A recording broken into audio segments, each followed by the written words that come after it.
आज मैं आपके लिए लेके आई हूँ गर्मियों की बहुत ही ख़ास मिठाई की रेसिपी को। इस मिठाई को आप कच्चे आम से बना के तैयार करेंगे, बहुत ही स्वादिष्ट ये मिठाई बन के तैयार होगी। आप एक बार इस मिठाई को ट्राई ज़रूर करिएगा। खट्टी मीठी सी ये मिठाई बच्चों बड़ों सभी को पसंद आएगी। तो चलिए बिना देर किए शुरू करते हैं कच्चे आम से बनी इस मिठाई को। यहाँ पे मैंने 2 कच्चे आम लिए हैं और ये आम ना मेरे यहाँ आए थे तो मैंने इस्तेमाल नहीं किए, तो ये फ्रिज में रखे रहे थे तो ये थोड़े से पक से गए हैं।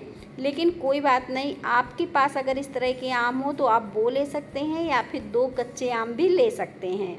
अब देखिए ये थोड़े से पक से गए थे, ये थोड़े से पीले हो गए थे तो मैंने कहा कि चलो इसी का इस्तेमाल कर लेते हैं और इससे बन गई बढ़िया सी मिठाई जो कि खाने में बहुत ही स्वादिष्ट लग रही थी। करना कुछ नहीं है, आपको कच्चे आम लेना है 2 और उन्हें छीलकर तैयार कर लेना है कुछ इस तरह से। कम मेहनत में बहुत ही स्वादिष्ट आप मिठाई बना ले जाओगे कच्चे आम से। अब ये आम तो हमने छील कर तैयार कर लिए हैं और ये थोड़े से पक गए थे तो ये ज़्यादा खट्टे भी नहीं थे, तो जो इससे मिठाई बनी ना बहुत ही ज़बरदस्त बन के तैयार हुई। तो यहाँ पे मैंने जो आम थे इन्हें इस तरह से कट कर लिया है और इसे चाहे जैसे पीसेस में आप कट कर लीजिए, कोई दिक्कत नहीं। बीच बस हमें इसकी जो गुठली होती है वो हटा देनी है और बाकी हमें आम का इस्तेमाल कर लेना है। यहाँ पे सारा आम हमें इसी तरह से कट कर लेना है क्योंकि आम से ही आज हम मिठाई बनाने वाले हैं। और ये आम कट हो गया है और कोई साइज का हमें आम नहीं चाहिए था कि एक साइज के हम पीसेस तैयार करें, क्योंकि इन्हें हमें पीस के तैयार करना था। तो यहाँ पे आप थोड़ा सा पानी डाल के बढ़िया तरीके से मिक्सी को चलाकर इन्हें पीस के तैयार कर लीजिए। एकदम महीन पीसिएगा, बहुत ही जल्दी ये पिस जाएंगे। और देखें कुछ इस तरह से ये पिस के तैयार हो गए हैं। अगर आपको लगे इस आम में रेसे हैं या कोई गुलठे वगैरह हैं तो उनको निकाल लीजिए या फिर इसे छान कर भी आप इस्तेमाल कर सकते हैं। तो देखिए बढ़िया तरीके से ये आम जो है अच्छे से पिस चुका है। करना कुछ नहीं है, इस आम को आपको निकाल लेना है कढ़ाई या पैन जिसमें भी आम की ये मिठाई आप बनाना चाहें उसमें आपको ये आम का पल्प निकाल लेना है। अब पूरा आम पल्प इस तरह से निकाल लेंगे और इसी आम के पल्प से बढ़िया टेस्टी सी आपकी मिठाई जो है वो बनके तैयार हो जाएगी। आम को हम इस तरह से चलाकर देख लेंगे कि कोई इसमें गुलठे वगैरह अगर रह गए हैं तो वो हम हटा सकें। अब धीमी आंच में इस पैन को रख दीजिए, साथ में इसमें आधे कप चीनी डाल दीजिए और बढ़िया तरीके से इसे पका के तैयार कर लीजिए। आम को पकने में बहुत ज़्यादा समय नहीं लगेगा, इसके लिए आपको धीमी आंच में 3 से 4 मिनट में ही ये तैयार हो जाएगा और बिना दूध, बिना मलाई, बिना घी के आपकी जो मिठाई बन के तैयार होगी बहुत ही ज़बरदस्त बनेगी। आप देखिए कुछ इस तरह से चीनी का पिघल जाने का हमने इंतज़ार किया, इसे चलाते गए हम और इसे पिघलाकर तैयार कर लिए। यहाँ पे अगर आपको बड़े से आम के टुकड़े नज़र आएँ तो उनको हटा लीजिए, यानी साइड कर लीजिए। और अब ये देखें बढ़िया से पका लेते हैं 3 से 4 मिनट जैसे मैंने कहा। अभी देखें इसमें बबल्स आना शुरू हो जाएंगे और कुछ इस तरह से जब बबल्स आने लगे, इस तरह से ये पक के तैयार होने लगे तो हम लास्ट में इसमें ग्रीन कलर इस्तेमाल कर रहे हैं। यहाँ पे खाने वाले कलर का आपको इस्तेमाल करना है और बस इसे डाल देना है थोड़ा सा। अगर आप कलर का इस्तेमाल नहीं करना चाहते हैं तो बिना कलर के भी इस मिठाई को वाइट बना के तैयार कर सकते हैं। अब ये जैम से देखो बढ़िया से पक के तैयार हो गया है, इससे ज़्यादा इसे नहीं पकाना है। गैस को बंद करके इसे साइड रखेंगे। एक कढ़ाई ले लेंगे, जिस भी कढ़ाई में आपको इसे बनाना है। अब यहाँ पे हम कॉर्नफ्लोर डाल देंगे 1/3 कप। यहाँ पे आप अरारोट कॉर्नफ्लोर एक ही होता है, जो भी आपको मिल जाए और इसी का हम इस्तेमाल करेंगे। यहाँ पे आपको 1.5 कप पानी डालना है इस मिठाई में।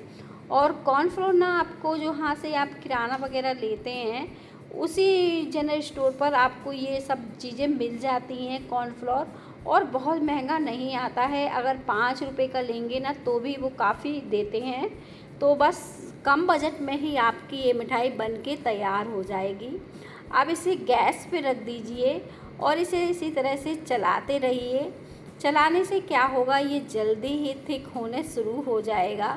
अभी आपको लग रहा होगा ये दूध जैसी, लेकिन जैसे जैसे हम इसे पकाएंगे ये एकदम से गाढ़ी होना शुरू हो जाएगी।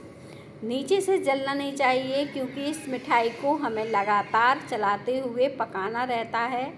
तो बस इस तरह से हम चलाते जाएंगे और नीचे से इसे लगने नहीं देंगे और बढ़िया से पका के तैयार कर लेंगे।